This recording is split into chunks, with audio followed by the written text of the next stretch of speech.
Hello again, Chris Lee and Chase Robinson of Southeastern 16 here to preview LSU's road trip to Florida. You may catch that 2:30 Central on ESPN as we do this on Monday. BetOnline has LSU by 5 with an over-under of 55, making for a predicted final score of LSU 30, Florida 25. My model has got LSU by about 3.5. Chase, let's get right into Florida's offense versus LSU's defense. I'm going to give you the numbers and then tell you why they may or may not matter at all. I'm going to start with Florida's offense versus LSU's defense. So Florida will be first, followed by LSU. Points, 28.1 versus 24.9. Rushing plays, 4.8 versus 5.4.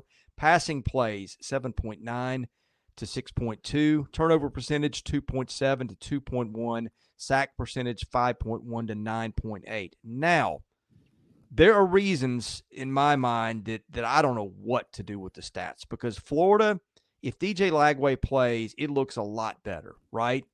If Eugene Wilson and some of their hurt receivers play, it looks a lot better. This has looked like a really competent offense when it is healthy. Problem is it's not always been healthy. We don't know if it's going to be healthy on Saturday. And then we got LSU, which did not defend well against Alabama, and I've got to wonder how bought in LSU is for this after basically seeing its playoff chances probably go up in smoke, barring a miracle. Right. That's a big factor in this game, I feel like. And Billy Napier said it. We're recording this on Monday, and Billy Napier this morning in his press conference said that DJ Lagway worked out Monday morning. They're expecting him to practice on Monday, so that's a good sign. He's not 100% yet with that grade 2 hamstring injury, but it does look promising that he's going to be better enough to get on the field some. Now, is he going to play the whole game? I don't know what they're going to do with that, if he's going to be well enough to do that, but I think it's going to be a good sign, period, if he's able to play in that game. For Florida, they need him. I think he's been tremendous for them, and he really stepped up and led the way when Graham Mertz went down. And you kind of felt like, well, this offense didn't miss much when Mertz went out. But when Lagway went out, you saw a difference in this team. And so I think it'll be great for Florida if they get DJ Lagway back, if he's healthy enough to play in this game. And yeah, you get some of these guys back, Eugene Wilson, Badger, some of these other guys who have not been or either out or not been 100%. You get them healthy. We're talking about a different Florida team. And that is an interesting point you bring up, Chris, with LSU. And they could not stop the run whatsoever against Alabama. Could not stop Jalen Milroe. He ran all over them. And so if you have Lagway in who can use his legs, how will that affect LSU defensively? And like you said, are they bought in at this point after that big loss to Alabama?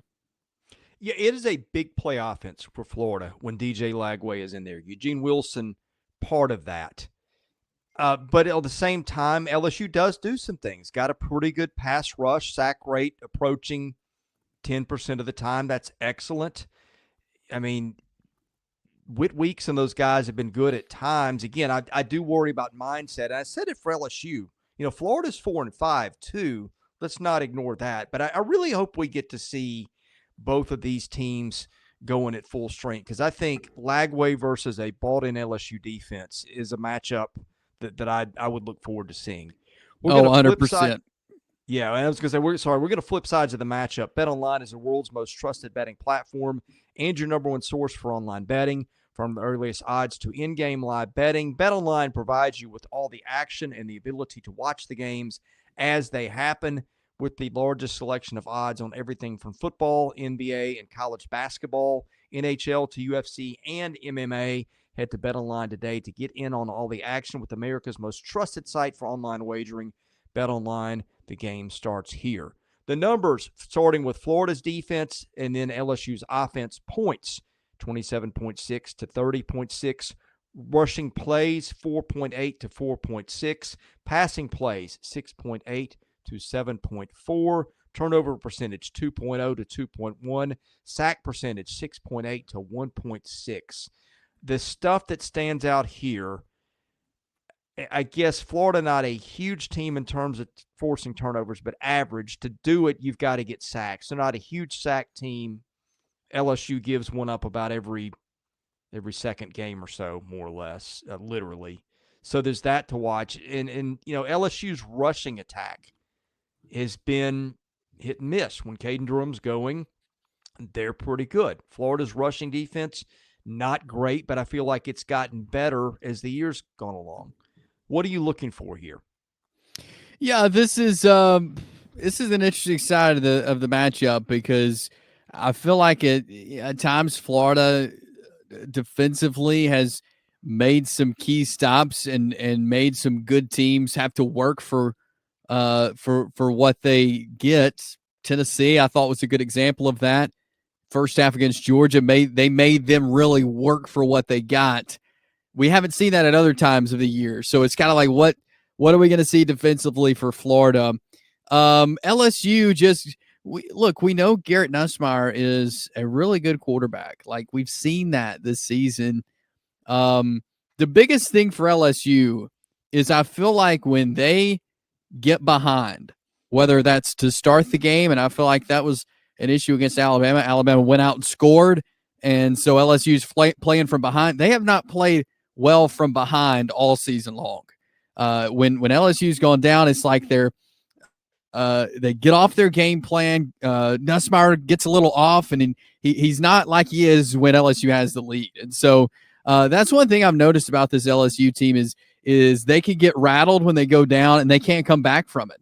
And so if Florida was to go out and and score early, how will that affect the game? Like, will LSU be able to come back from that? But so I'm looking for some poise from this LSU offense this week because, again, we haven't seen that. When they go down, they get rattled. So, and I think the run game is going to be big. Getting Caden Durham, getting these guys involved in the run game, be able to run the ball, let Nussmeier do his thing. He's got a great arm. He's got some receivers to throw it to. But, look, run the football at Florida, make them stop it. But I think most of all for this LSU offense, just have some poise.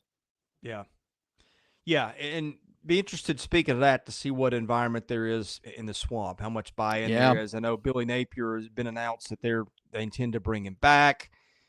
How does that affect the crowd? Man, before we give our predictions, I've just got to say, I don't even know what game we're predicting. I mean, is this a DJ Lagway game? If Lagway plays, does he tweak a hammy the first series? I mean, that's the thing that concerns me too, is that hamstring injuries you don't just get over. So if he's hobbled on Monday and they're limiting him, I just don't know. You can almost be over those and then pull him again. So I think we're going to try to give our predictions on whatever game we think we're watching. So tell me what game you think you're watching and give me a pick, and I'll try my best. Yeah, so I'm gonna just go ahead and say this. I think Lagway plays, and if Lagway plays, I'm picking Florida. I think they get the win at home. They've been playing so well. Again, we saw them against Tennessee. We saw them against Georgia. Really hang in there, do some really good things. I'm going to take Florida if DJ Lagway plays. And if he doesn't, who knows? But I'm going to say he plays, and I'm going to say Florida wins. Well, I'm going to make a guess about the kind of game we get. I'm going to say that he's not 100%, that hurts him, and I'm going to guess that LSU is still – I mean, LSU, I sort of eliminated LSU from the playoffs earlier. I wouldn't necessarily knock it out entirely. I mean, they did win at South Carolina. That's looking better. Did beat Ole Miss. That's looking really good. So if big wins are a factor and they run the table, which they've got Vanderbilt and Oklahoma after this, I wouldn't necessarily count them out based on – it's going to depend on a lot of places and what's done elsewhere, but just kind of self-correcting here. I will maybe throw that to the side there. So I'm going to say LSU's engaged. Lagway is maybe not healthy the whole game, and LSU wins, but God only knows, and I'm not God. All right, we'll be here to tell you about it afterwards. We do live stream 9:30 Central. On Friday nights. Hit that subscribe button, enable your notifications so you see it. For Chase Robinson, I'm Chris Lee. You've been watching Southeastern 16 presented by BetOnline.